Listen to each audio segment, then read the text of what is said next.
Whether you have your concealed carry permit and carry a firearm every single day, or you're just looking for something to keep your pants up, a belt is integral to your daily use. Today, the market is absolutely flooded with different options and availabilities offered to the consumer for belt products. These belts can range anywhere from $10 to $900 and even upwards from there. The type, cost, and material, anything about this belt is going to be solely dependent on your application and what you're specifically needing from that belt. I was recently contacted by a company called Kore Essentials who had asked me to do an honest and fair review of one of their belts, which is the 1.5-inch gun belt. This is not a paid promotion by the company, and I am doing this specifically to provide that honest review that was requested. However, please know that they did send me this belt at no cost to myself. In this video, you can expect to see unboxing of the product, assembly of the product, and my original thoughts before we move into extended use of their belt. Following my daily use after a period of time,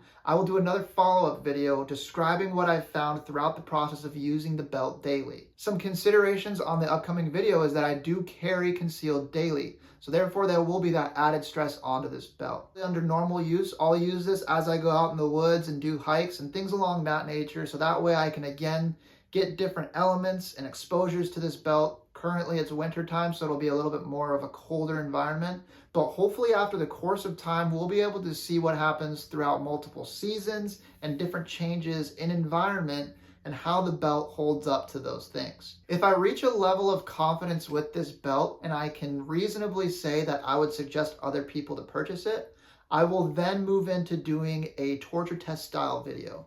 So after some time, I will look at different ways that we can put added stress on this so we can potentially see failure points if there are any. If you're interested in a Kore Essentials belt, stay tuned as we're going to go through an in-depth unboxing, assembly of the belt, and then also give our initial thoughts on what we think about the belt to help you be a better informed purchaser. If you haven't already, please consider subscribing to the YouTube channel. Subscription is free and it helps us build a community so that way we can put out better information for people, whether they're looking to get into firearms, have an understanding of the outdoors, or to have a better understanding before they make a purchase, kind of like what we're going over in this video right now. If you have any experience in the Kore Essentials belt, or one of the similar platforms, please leave a comment in this video so that way we can help broaden the knowledge and the understanding of this belt that someone can have before they make a purchase. So that way they're making the best decision for their financial situation and for the product they're looking to buy. If you have any ideas on future videos, again, comments are a great place to do that. Another great place to reach out to us, whether it's with feedback for our videos, ideas for future videos, or you just have something you want to talk to us about, reach out to us on social media. We have Instagram and Facebook, and those links can be found in the description of this video. Opening the package, we have our shipping and packing information. A please read before you cut instructional pamphlet. This kind of goes over all the different styles of belts and how to set them up. This shipment was sent with the Kore Essentials belt hanger. And then everything's packaged pretty nicely in here with the belt, the buckle, and then also looks like some hardware. The hanger is constructed from a molded plastic and it allows for the placement of 3 different belts on this hanger so that way you can store it in your closet on a coat rack for easy storage.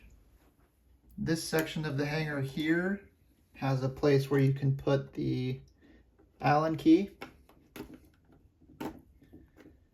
when it's not in use. And this little tab here allows for you to put a couple belt keepers on there. The belt that we have today is not one that needs or comes with these belt keepers. However, if you have the tactical version, like the nylon version of the belt, that will require belt keepers.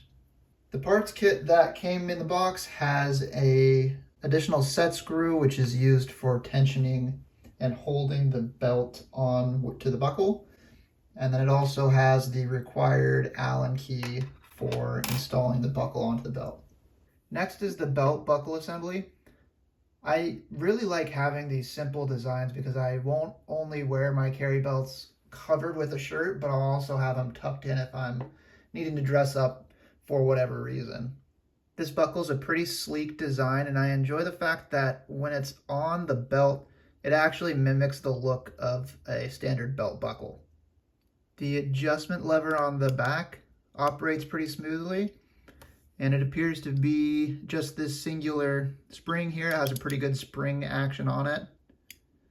And then the fixed end of the belt, where the belt actually interfaces into the buckle, has this lever which has these spikes on it, which ultimately will dig into the belt material, as well as these two set screws that will help retain the belt into the buckle itself.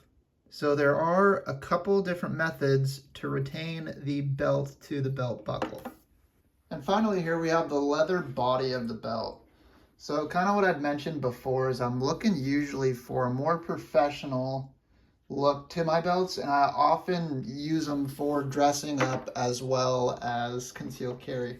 The black leather on this belt has a really good visual, and the belt itself is really rigid. I mean, I'm really bending this thing here, and it's taken quite a bit to bend it. On the cut end, or the end that will interface with the buckle, we have, let's get a zoom in here. We have the back and the front leather sections. Then we have this kind of backer here, as well as this insert, which is what gives it its rigidity. On the tapered end of the belt, you can see the stitching, really nice, and then also the edges are all blended nicely from the combination of those two materials being stitched together. So for belt specifications, we have a width of 1.5 inches, so it'll allow you to use this belt with basically any standard pair of pants. The belt material is listed specifically as an Armortek material, and the manufacturer says that it's a fiber that's engineered to outlast traditional products. So it's supposed to be stronger than standard leather. It's supposed to be designed for stretch and recovery properties, and also scratch resistant, weather resistant, and listed that it is twice as strong. So throughout the time we have this belt and we'll be testing it, we'll test a lot of those things, strength being with the holster constantly. We'll also do some stress testing with it as well, and we'll have a lot of opportunities to scratch this. So we'll see how all those claims add up. So the center of the belt here, this white portion in between the other materials, is their power core, and this is designed to add some stiffness to the belt and some support. Website also claims it's virtually indestructible, and I'm not sure what this material actually is at this time, but I'll try to see if I can get a general understanding of it. But it basically, again, says virtually indestructible, so we'll test those properties as we get into the testing phase of these reviews. The belt is labeled to be rated to carry up to 6 pounds. And it also says that you have the opportunity to use inside the waistband, outside the waistband, and then appendix carry, where if this is the front of the belt or you front facing, you'll be able to carry at roughly your 10 o'clock and roughly your 2 o'clock positions. This is the regular version of the belt, and it goes from waistband size, let's see, right here we're showing a 28 all the way up to 44. There is an XL size that goes from, I believe, 44 to 54 inches as an overall waist. The last part of the belt being the track system here. So this track system utilizes these different lugs. We'll zoom in so you can see it a little better. So there is 40 opportunities for different adjustments along this track, and the incremental adjustments are by the 1/4 inch. So you have a lot of opportunity for adjustments there. And again, something we will test rigorously and see how it holds up. So the specifications on the buckle is that it's constructed, this one specifically, which is the X series buckle. It's the X3 design. And this is constructed from zinc alloy, and it's got a gunmetal finish, which gives it that gray finish. And then we have a length of 3 inches and then a width of 1.75 or 1 3/4 inches. So it's a 1/4 inch wider than the belt itself.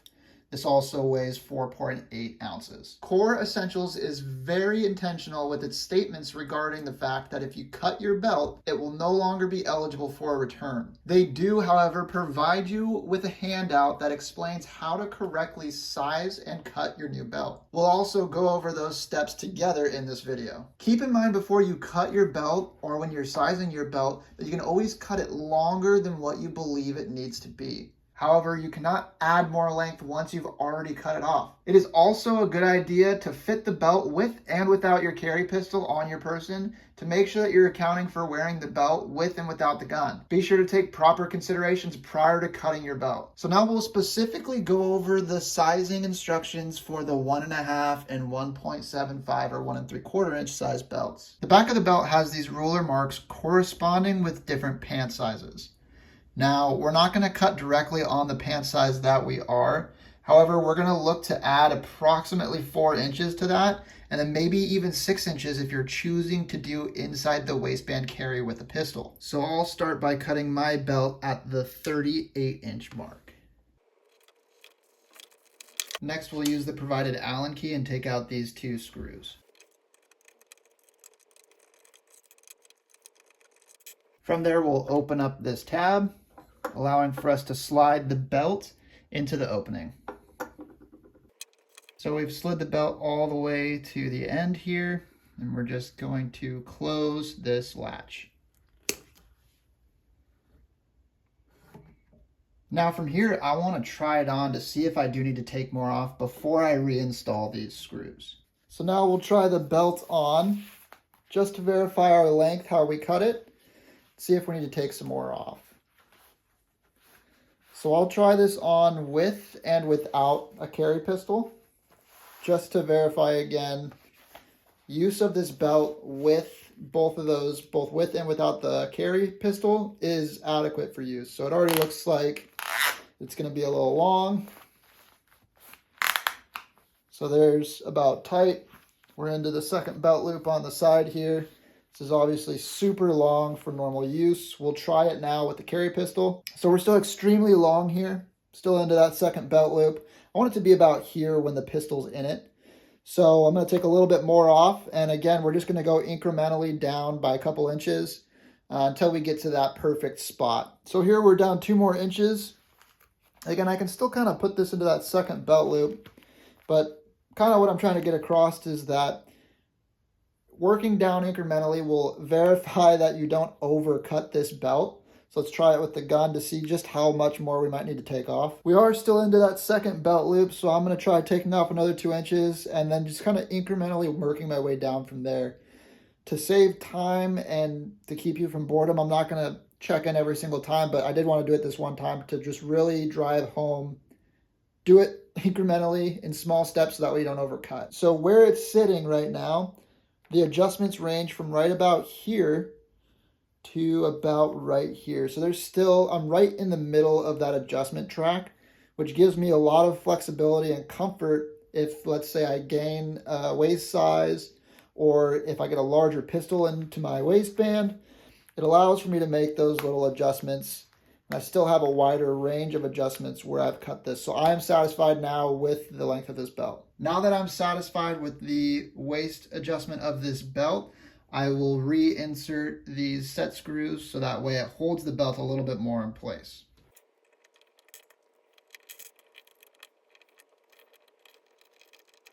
When I'm finishing installing this screw, what I'm looking for is for the screw head to be flush with the body of the belt buckle.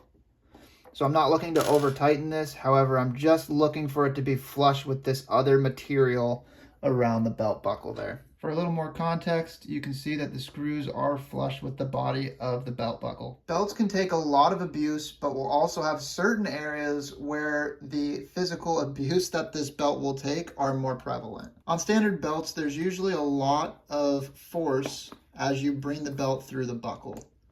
So as you're bringing it through the buckle, usually you're pulling back to engage the lever, which is just kind of mimicked right here. However, you're looking to get that lever into the belt. So usually what happens is you pull back as you're threading it into that belt loop or that belt hole. So that puts a lot of stress on the belt right at this point here. Something that the Kore Essentials belt, I believe, will have is that relief altogether, as you simply just slide it through the body of the buckle and you don't have to pull back like you do on traditional belts. There is a wear point on your belt that is actually due to the belt loop located at the very back of your pants. Think of our body as 360 degrees. When you're facing forward, that's the 0 degree or 360 degree mark. And then the exact reverse of that, right at the back here, is going to be the 180 degree mark. As pants usually have a belt loop in the 180 degree section of the pants, this puts a lot of pressure on the belt, especially if there's something on the front of it that forces that kind of into that belt loop. So what you might see there is you might see a depression in that belt, and you might actually see it wear a little bit faster than other parts of the belt. Some pants have designed around this, so in the rear or the 180 degree part of the belt, there's either two supporting belt loops that are directly after that 180 degree located belt loop, or they'll just completely remove that 180 degree marked belt loop and then put two right next to each other on the back.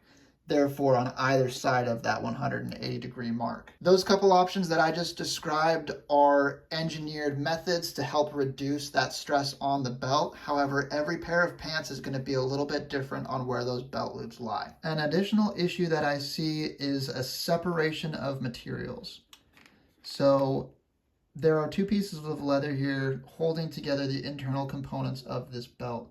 What you'll actually end up seeing is that they'll start to separate or pull away from one another if there's a lot of added stress. Something that adds stress and then also kind of causes that separation of materials between these two pieces of materials here is an aggressive metal belt clip on your holster.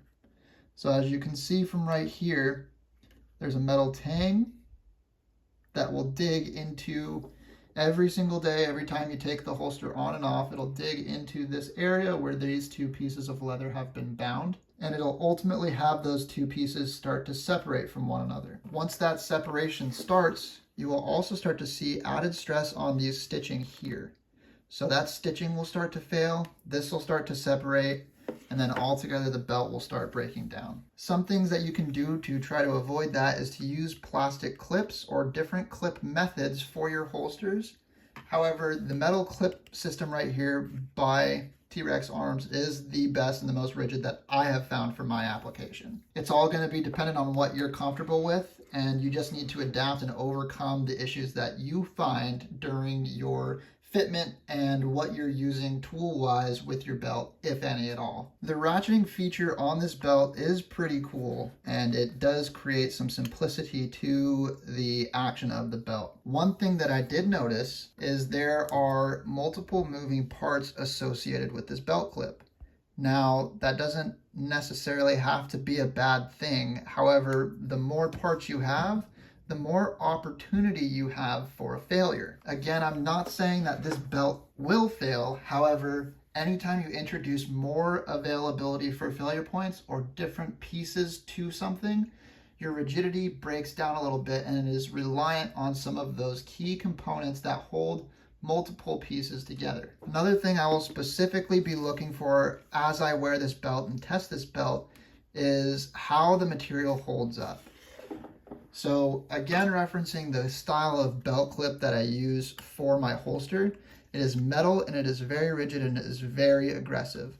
So through this scratching on that surface consistently day in and day out as I take on and off my holster, we're going to start to see some patterns in areas where that holster will normally fall due to my waist and the size of the holster in my waist. With that added stress, we'll really be able to test the claims that the company did make that this is a more structurally sound and integral leather as compared to normal hided leather. Finally, I wanted to talk about the warranty and the guarantee that Kore Essentials provides to its customers. Each belt is backed with a 1-year manufacturer's warranty, and each belt also has a 30-day money-back guarantee. Just know that if you're looking for a money-back guarantee, cutting your belt is going to ward that availability to send that belt back. For more information about their warranties and guarantees, please visit their website, which I will also link in the description below. Another thing to keep in mind with the Kore Essentials belt is manufacturing location. Now, Kore Essentials belt, as you can see on the very end of the cut end of their belt, is manufactured in China. There are some considerations with buying products that are manufactured in China though. With nowadays manufacturing practices, things are still reliable even if they are made out of China. Now this isn't always the case, and again, we will test that theory with this belt throughout the course of time and we'll follow up with an additional video.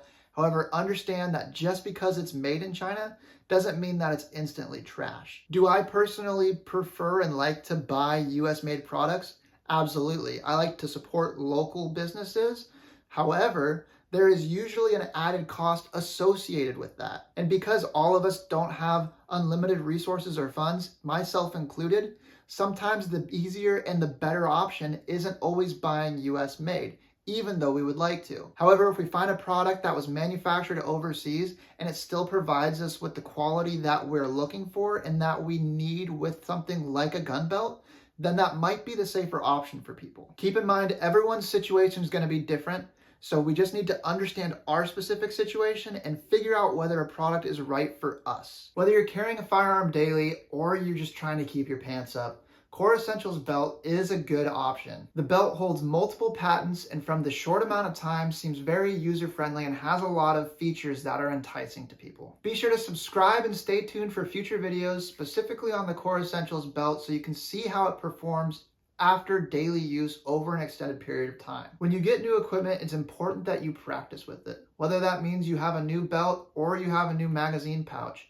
practicing with that piece of equipment helps you understand its strengths and its limitations so that way you can better prepare yourself for the future. It is important that you are proficient with your equipment because the results of not being proficient can be devastating. Thank you all for watching. Stay safe and get outdoors.